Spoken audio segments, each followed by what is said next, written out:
দেখ জম্বির মতো চুল দেখা যায়। এ ভাই দেখ পাগলের মতো চুল, দেখ ভাই। কি চুল রাখছিস তুই? এক পাগলা পেনা এত লম্বা লম্বা চুল। ভাই যেটা বুঝো না এটা নিয়ে কথা বলো না। কথা কও না মানে? দেখ আজকে এই সুন্নাত বাবরি চুল রাখছি বলে মানুষের কত কথাই না শুনতে হয়। আজকে বাসা থেকে বের হলাম, না জানি আজকেও কত মানুষের অপমান সহ্য করতে হয় এই চুল রাখার জন্য।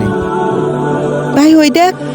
আরে বন্ধু দেখ ওই সে পাগলটা আসতেছে, আজকে ওকে খেপাবো। আজকে জঙ্গলি চুল লম্বা পাগল, দাঁড়া দাঁড়া। আজকে এদের একটা শিক্ষা দিতে হবে। ভাই এটা কি চুল, তোমরা কি এটা জানো? এত অপমান করতেছো। এ চুল কি আবার বোঝা লাগে? এ চুল তো পাগলদের চুল, এটা তো পাগলরাই রাখে। আরে ভাই এটা তোমাদের সম্পূর্ণ ভুল ধারণা। পেছনের চুল বাবরি রাখা ও চারদিকে চুল সমান রাখা এটাই সুন্নাত। আর ভাই যারা চারদিকে চুল কেটে মাঝখানে চুল রাখে এটা খ্রিস্টানদের স্টাইল, এটা আমাদের দেওয়া উচিত নয়।